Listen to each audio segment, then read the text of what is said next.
Hi, and welcome to Perfect Practice Marketing, turning your passion into purpose, power, and patience. Today, I am thrilled beyond belief to share with you our one-page funnel program, or how we generated 31 leads in 1 week with a simple, always-on marketing system. If you don't know me, my name is Joe.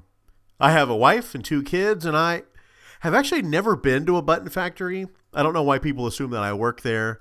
That's got to be some kind of a joke I'm just not a part of. But I work at a digital marketing agency. I've been working as a digital marketer for the last 15 years and have been very happy to work with a number of really large businesses with global coverage. Hilton, Marriott, Pep Boys, the list goes on and on. I've taken that time, those learnings, I've taken that information, and I've brought it in to focus solely on the chiropractic industry. I believe very strongly in the chiropractic premise, and my doctor here where I live has done some tremendous things for me in the last few years, has turned my life around, and I felt compelled to help other people like him find the kind of results that we've been able to find together. So, with that being said, I want to take you through and actually walk you through each specific step of the one-page funnel program that we have built, that we have tested, we've found some wonderful success with, so that you can take this, scribble some notes down, and go ahead and implement your version of this for your practice starting today. So what does this do? The goal of this here is to give you a simple, repeatable process for attracting and converting patients at all levels that most doctors only dream about. Now, this requires work, but it pays off. If it didn't require any work, I wouldn't be sitting here talking to you about it because there would have been nothing for us to do in the first place. Just like gas in the engine, this requires some effort to get you going anywhere. Now, these always-on campaigns, by the way, as a marketer, I think of these as evergreen. It's another word for that. So if you hear me mention the word evergreen, that means always on. These always-on campaigns can run year-round, and they do the work once they're built. You don't have to update them. You don't have to upkeep them. There's not really anything you have to do other than sit back and make sure that you're giving your patients a great experience. Now, here at Perfect Practice, there are specific doctors that we like to work with. We've built what we call the Perfect Practice Mastery Roadmap, and this roadmap is looking at how you are doing with your practice and where you are looking to make some change.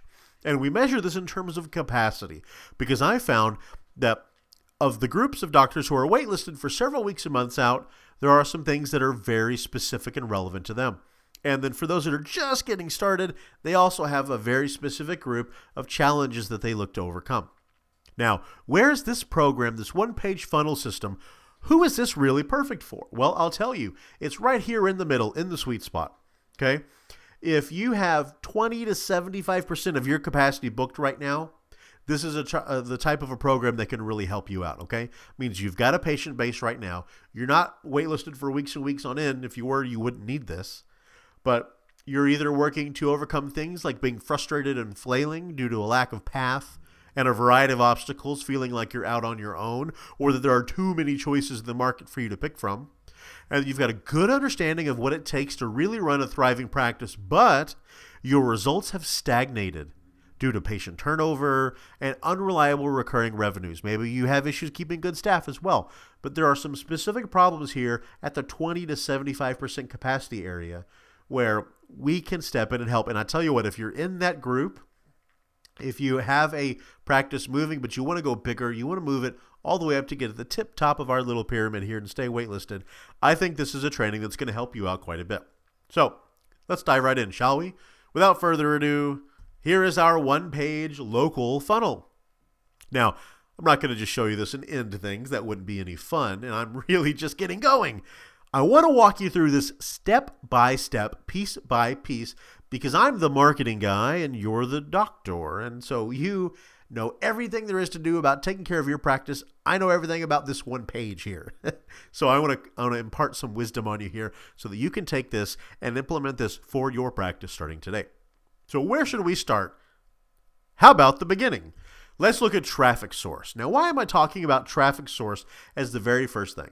Well, quite simply, Like I said before, with putting work into this, the traffic sources, your overall traffic is the fuel that runs your engine. You may have the best funnel in the world, the most compelling, convincing, converting set of marketing materials ever crafted in humanity's history.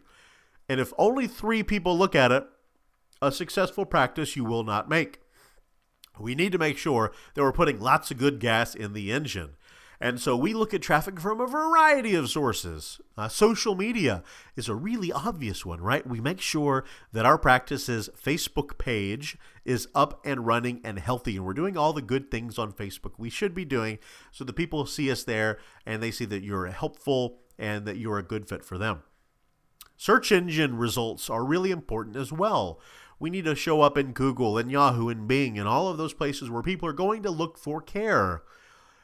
That's important because someone that's going out and looking for keywords relevant to your practice may be a really great patient much more quickly than someone who sees your ad somewhere. So we want to make sure that we're getting good traffic from Google. We're also going to look at making sure that our practice is set up on all of the local directories and business pages where people are listing information, things like the Chamber of Commerce, things like local city.com websites, so on and so forth. And across all of those, we want to make sure that our information is accurate and relevant and helpful, and we've filled everything out. You see lots of color, lots of information on my samples here. That's because I take traffic sources as a very important key to success. If you don't have your sources filled out, if you don't have the information to convince people to want to come to your website and learn more about you, you're going to struggle to make this funnel really work well. Okay, so we're starting with traffic sources because we need to know that we are going to get a good amount of traffic in to our website, in to our funnel, so that we can convert and delight these folks at a very high level. So from here, let's go up and take a look at the very first portion of our funnel page, the ads section. Now, here on the page, you see some examples of a couple different ads. I just grabbed these out of one of my files just to have a couple things to talk about here. And these are important. Now, when you look at the top of the screen there, you see RTG ad, RTG ad, RTG ad, RTG ad. These are ready-to-go ads. These are ads in our file that we build once and use multiple times because the ad systems make it really easy to understand which of our ads convert at a very high level and which ones don't. So we do some testing. We figure out what copy works really well in our ad, which headlines really sizzle, which photos compel, all sorts of good stuff. And we get those ads and we bundle those up and we call those our ready-to-go ads. Now, why are there 4 of them on the page? Well, when you look at the one-page funnel, you'll realize that each of these specific steps requires their own ads. We're not going to simply advertise to get them in the funnel. We're going to continue to market to them throughout the funnel development process to nurture them along and then guide them. If you've never heard of remarketing, it's a really cool, effective tool that we can utilize with most of the ad networks. Simply by them coming to your website, by clicking on something, by looking at a certain page, we can do something called pixeling, where we're allowed to track that person and serve ads to them. So if you've ever gone to, say, a furniture website to go look at a couch, or go look at a new armchair. You ever notice that armchair suddenly follows you around the internet? You go look at sports scores, you go look at the weather, you go start looking at some vacation ideas. That armchair is on every single page. That's so weird. That is remarketing. And so we need to use that. So we have a specific set of ads at each set of the funnels process because we need to make sure that we're showing them something important. The ads at the beginning of the funnel are to get them into the funnel, to opt in. The ads at the next step are to get them to our authority amplifier, which we'll talk about in a little bit. Ads for the next step, and then also on and so forth. We continue to show different sets of ads because we want them to do different things at each level of our funnel. Speaking of doing different things at each level of our funnel, the next part of our one-page funnel are the emails. Now, just like our ready-to-go, our RTG ads, you'll see there are several blocks of email icons on our page here. We need a specific set of messages for each stage. Now, again, just like our ads, the goal of these messages is to re-engage our leads and get them to take the next step. Now, with our RTG ads, the very first kit is to get them to engage at all, because we're showing those to cold traffic, people who have not come to your website or seen you before. However, all of your emails have to be re-engaging. Now, why is that? Well, you don't know the email addresses of cold leads. They have to give you their email address and permission to use it in order for you to send them email. So by them doing that, the very first email that you send is by default re-engaging with that person. When we look at these emails, we need to ask ourselves questions like, are these worth reading? Writing an email for the sake of writing an email does not do anything. I'd rather you just simply not do it. They have to be compelling. You have to tell a story and further that narrative of your story as you go along. And most importantly, do your emails in each section point to the next step and are very clear about the action you want them to take. For example, after they opt in, our emails should be focused on the next step, not booking an appointment. We don't propose the minute someone gave us their name. Instead, we want them to focus on watching our authority amplifier page. Once they've done that, the next set of emails, send them things like testimonials and other information so that they can move on to the prospect filter. Once they're at the prospect filter, they're almost there. They are on the veritable edge. We want to push them over. So we'll focus on special offers or events that you're doing, like workshops or get-togethers, to get them to book in, maybe a phone consult, a discovery session. Now, how many emails should you send out for each step? I would suggest at least 5 for each step. So about 20 emails in total, and they would start sending out about every 2 to 3 days.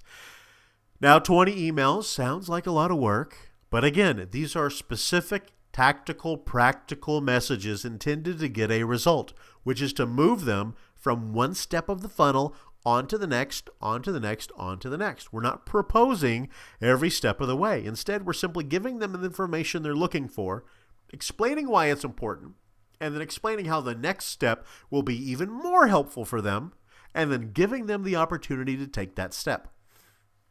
Remember, because they're not patients yet, they don't have a really deep fondness for you at this time.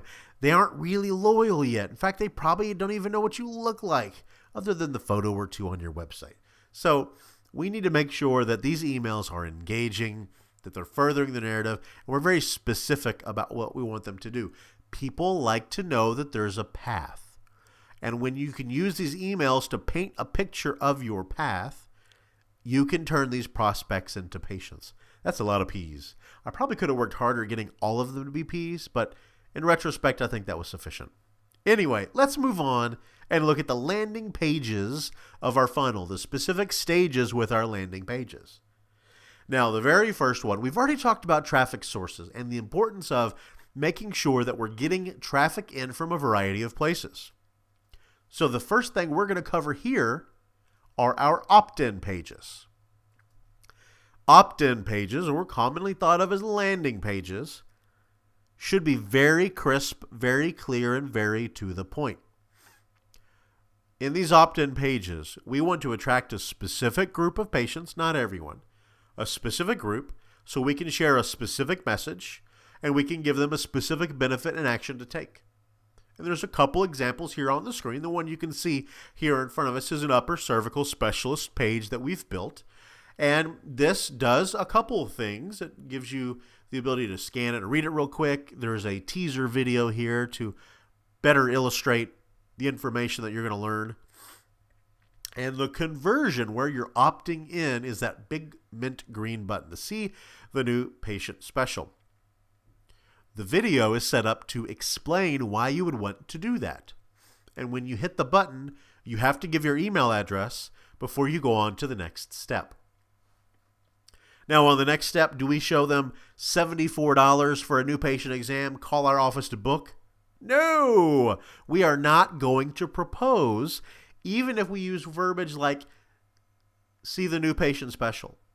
Because if that's all we did, we'd be like everyone else in the market that has a button on the front page of their website that says, see our new patient special. And it's always a free consult and it's never compelling. Instead, we are going to use this opportunity to take their interest and amplify your authority so that they see you as the go-to, so that there are no other alternatives for them because you've taken the time to walk them all the way through your path. In the authority amplifier, after they have opted in on our opt-in page, this is a chance for you to explain what you promised them on the opt-in page. If it's a handout, like a set of exercises to reduce the risk of injury, or a recipe for a green smoothie, whatever it is, on this page, you're on video, walking it through with them like they were in the room. You're explaining the value of the thing they're taking advantage of. You're explaining why you put it there, why it matters to them, and how it helps in the process of your care. You're introducing your care as a plan, not an appointment, and you're giving them compelling reasons to want to come in and see you. Now, just because they look at a free green smoothie recipe and they listen to you talk for 4 or 5 minutes doesn't mean that they're going to be a good patient for you. Aren't there people that come into your practice that, let's all be honest, we'd prefer didn't? There's a way to filter these folks out, and there's a way to further build devotion in the lead process before we give them the opportunity to book. And that's with prospect filtering.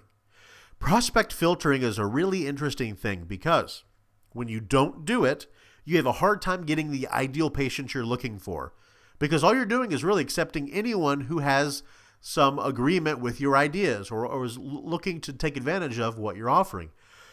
Without a filtering process, you can't call the bad stuff out. You can't push away and give reasons why everyone shouldn't just book an appointment. You're also not doing anything all that different yet than what everyone else is. Filtering gives you the ability to show that, you're not just sitting there like the Maytag man waiting for somebody to call, that you're booked sometimes. There are appointments they can't have, that you don't just take anyone off the street. They have to really mesh with your mentality. They have to see your mission and want to be a part of it. And we can use a prospect filtering tool in order to do that. So let's take a look at the prospect filter in this funnel and how it works. Now, we've done one of the easiest, most advantageous, and most popular methods for prospect filtering, which is a quiz system. A quiz is great. Everyone likes quizzes. It's something fun. It's easy. You don't put a whole lot of thought into it, and you get something back quite quickly. Now, if you're on social media, you've probably seen a lot of the quizzes like, which Harry Potter character are you? Or who of your friends is the most adventurous? Those types of things. We can play off of the preference for those social quizzes and take advantage of it. We can ask a handful of questions, just like you would ask to somebody doing a phone consult or coming into the office to meet with you for a consultation. We can ask some basic questions that have multiple choice answers. So rather than, do you get good sleep? Things like, how many hours of sleep do you get a night? 8 or more, 6 to 8, less than 6. By doing it in multiple choice, you can grade these quizzes and give categorized answers and suggestions. So that if somebody is not going to be a great fit, and you can use those questions to help gauge that, you can tell them what to do. You can have them fill out a form, and you'll make a referral if you want to do that. There's a bunch of different ways you can filter out here, but odds are most of the filtering you're going to be doing is positive. You're going to want to reassure people that they are still on the right path. They've downloaded some type of information from you on the opt-in page after finding you in a traffic source or an ad. They've received a couple emails to learn your narrative. They've gone through an authority amplifier where you, the doctor, the power position person, has walked them through it and explained why it matters, just like you were in the same room. And then you've given them the opportunity to learn more about your unique care plan and come in and possibly see you by going through this quiz process. So when the quiz process affirms that they should come see you, we're not going to just simply say, okay, no, call the office. By the way, when we look at these opt-in, these self-selection models of prospect filtering, what's interesting is there's nobody at your office doing this. The time that people fill this out are usually outside of your own office hours. So if you tell them call the number, you're going to get voicemail. And by the way, do you ever have your staff complain that they get it in the morning, there's a voicemail from late in the night, and they can't get a hold of the person? Maybe they're kidnapped, who knows what else? That's going to continue to only get worse unless you're doing an online form of appointment booking so that they can move forward without talking to someone in your office. So we reaffirm through the prospect filter that they're going to be a really good fit for you. And the next thing we're going to do is give them access to something special to compel them to move forward and make it really easy for them to do that online. That's in our purchase process. Now, we can do a couple things as we move on to the purchase process. We can have them schedule an appointment online. You see that here. Book a personal exam appointment. We can move them into a workshop. If you ask that your practice members come to workshops before they schedule one-on-one with you, we can do that. There's a bunch of different ways, but the prospect filter can bring them into however you want them to move forward. And then this is the purchase. Now, we're not collecting credit card information from our leads here. Our purchase is really them getting the appointment scheduled, whether that is a discovery session in person, whether that is a discovery session on the phone, whether that is a personal appointment. That's totally up to you and your practice. But you give them the ability to do it so that when they want to hit those buttons to sign up or schedule, they can go ahead and make a purchase online. And again, the purchase is your appointment. So we want them to be able to schedule a session online. If you're not using online booking, gosh, you're missing out on a key conversion part of this program. The funnel kind of folds in on itself if they can't take the last step without you. So the last step here, the purchase is, I want to make an appointment. I want to go ahead and come in to the workshop, or I want to go ahead and have the doctor call me and talk one-on-one before I come in, or I want to come in, whatever the type of appointment you want them to set is, you give them the ability to convert in online. And even after they go through this step, we still want to have some follow-up emails, right? They haven't come in yet. They haven't answered the phone yet. So because of that, we want to make sure that we're coaxing them along. We're convincing them. We're furthering the narrative, convincing them that this is still a really good step. That's our funnel, folks. That's all the steps of it. I want to give you a couple keys to power here. First of all, leads and patients are vital parts of your marketing. Virtually every doctor I interview who's interested in working with me asks only about patients. I have to help them understand the value of tracking and storing leads. Otherwise, you're left with patients and everybody else. I would rather have patients, interested leads, and then everyone else, because that at least gives me a warm pond to fish from. Just because someone doesn't schedule an appointment yet doesn't mean that they aren't valued. It costs money to generate leads, so just because they're not instantly patients doesn't mean you shouldn't do something with them. Store them in a CRM, a client relationship manager.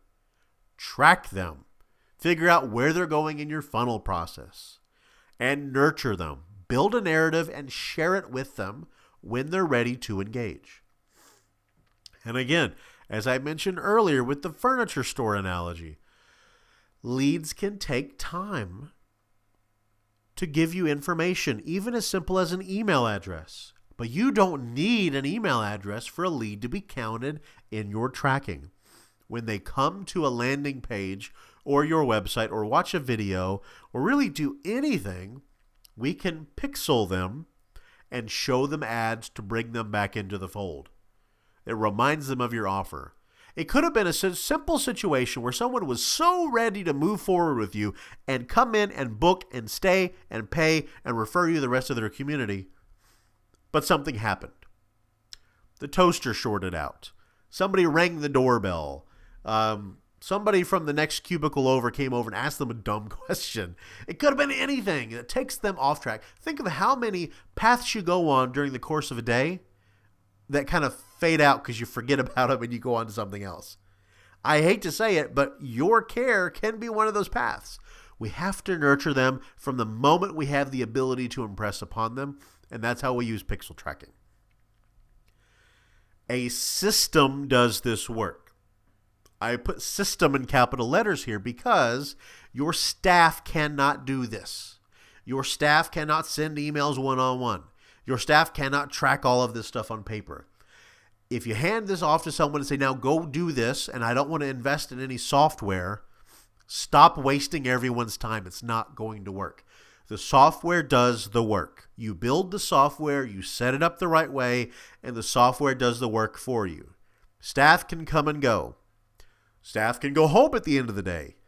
I've seen from the doctors that work with me peak periods of activity far outside of the scope of any time they would ever have anybody in the office. Late at night, when the kids are in bed and mom and dad are on the laptops looking for a solution because their back is in pain, or they just can't face another week feeling this glum or this out of energy. First thing in the morning when you wake up and you can't move your neck to the left because something happened weird at night and you got to get an appointment in, but you don't know who to go to. Those are times when people are not going to be able to reach your office and a voicemail does nothing. If they get your voicemail, they're going to just go to the next one until someone has the ability to schedule an appointment for them. If it's not you, it's going to be someone else. And they will not phone you back to say, hey, by the way, I really wanted to come see you, but I had to call and I couldn't, so I just booked online with Dr. Dennis over here. So just wanted to let you know. That never happens, okay? Bert and Ernie never call you back. My impressions are legendary, in case you were curious. Leads can take some time to turn into patients. I've said it probably 7 times now. When you first implement a tool like this, you may be discouraged because you don't instantly waitlist. That is by design. It takes time to build a consistent pool of patients from a warm lead group. Every lead that comes in does not become a patient instantly. If that was the case, there would not be leads. They would just be patients, and we'd be back to patients and everyone else. By building this warm pool to fish from, you're going to be able to convert leads into patients far more effectively and at a far better return on investment than you would if you were just constantly trying to fish into the cold, icy waters of the entire community as a whole.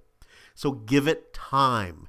In the first month, you build more leads than you do patients. In the second month, the third month, probably the same things, but you're building leads and patients all the way through. In fact, in the 1 week when I implemented this specific funnel for my upper cervical client, we didn't run any ads. I cheated. My whole life is a sham. I'm kidding. It's really not. It's actually quite complicated. We didn't run ads because I looked at traffic sources and he had almost 200 visits coming to his website a week. Now, some of those are patients looking to find the address or the phone number, etc. But those are also people looking for care. So at 175 visits a week, I said, you know what? We don't necessarily need to invest in ads right now. We've already got a pool of visits coming in. We can get going. So from those 175 visits average per week, in the first week we ran this, 31 opted into our funnel. 31 people that came to the website opted into the funnel. Now, that is not 31 new patients, okay? If it was 31 new patients this week, first of all, I'd be waitlisted forever and a small army of little mini Joes running around trying to capture the lightning we've bottled up here. But 31 people came to the website, saw value in this doctor's program, and started learning about it. 10 of those 31 completed our prospect filter. They downloaded content. They watched the authority amplifier with the doctor explain how to work it. They went so far as the prospect filter and filled out a quiz, and they saw the next steps, and they didn't move forward yet. Well, 8 of them didn't move forward yet. 2 did. 2 of the people that went through this funnel in the very first week booked in as new patients, came in, saw the doctor, and he is off to the races with them, converting them into very, very happy patients who will stay, who will pay, and who will refer many, many times over. Because he's shown them a path and a program that works, that solves their problems, and gives them value. And he didn't rush them. He wasn't trying to marry them from the minute they introduced themselves. What's cool about this is where we go from here. 2 of those 31 are booked. Now it's up to that doctor to take great care of them and turn them into referring patients. The other 29, well, they've opted in. Now they're seeing our remarketing ads. Now they're getting our emails that further our narrative. We're sharing testimonials. We are talking about the information they've downloaded, cluing them in about what's going on in the practice. And of the 8 leads that completed the filter but haven't booked yet, they're also getting testimonial ads. And they are seeing emails for upcoming health workshops and wellness clinics and other events that we're doing in that practice regularly to be out and seen and heard in the community, to be able to have patients come to those workshops and bring their friends and colleagues so that we can profit from spending time building those workshops. Fair enough? Here's my suggestion for you. Everything I have just walked you through is 100% obtainable and executable for just about any practice that is actively growing. Back towards the beginning, I showed you my pyramid for success. If you're between 20 and 75% full right now, this is something you can begin to implement right away. Now, with that being said, your time as the doctor is the most valuable asset you have. So, there are 2 distinct paths that I can put you on. But until I know where you are on my pyramid, I don't know which one's best for you. And I don't want to try and explain both of those paths just yet because it's going to confuse you if I do. This is my marketing methodology.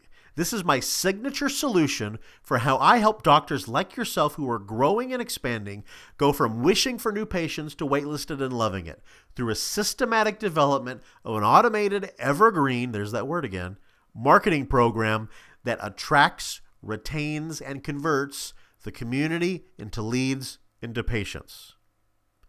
This program is different from anything else that you've seen in the market because it's not one little piece of the pie. This is the systematic foundation for how you need to be marketing your practice to find the people that really want to be patients of yours and then bring them in through an evergreen system so that you're not investing in extra staff, you're not hiring big, complicated, expensive outside agencies, and when you get the email about the latest new toy to go play with, you can smile and wave it on. Or you can test it out. Either way is up to you because you have a foundation and a system now. You've got the right identity, toolkit, and message to go and grow and do great things. If you're excited about this, if you're energized about this, and you want to learn more about how we can work together, I'd like to schedule a 15-minute phone call. During that 15 minutes, and this is not going to be an hour, it's going to be 15 minutes. These are tight calls. We will discuss your practice, your goals, and whether you should start implementing the framework yourself using my online learning system, or if you will see a bigger impact with me going in and helping you get these things done more quickly, like putting jet fuel in the lawnmower. We will cut some grass, my friend. At the end of the call, either way, you will have a clear path to follow so that you can implement your own always-on funnel that will bring you the ideal patients you actually want to work with. I really appreciate your time. I really appreciate your passion. I appreciate what you're doing for your community. It's the reason I sold my agency, walked away from the big game, and decided I was going to specifically work on helping doctors like yourself go and grow and do wonderful things. On behalf of the folks here at Perfect Practice Marketing, I'm glad you tuned in. I'm looking forward to working with you. Schedule this 15-minute call, and we can have it all. Have a great day.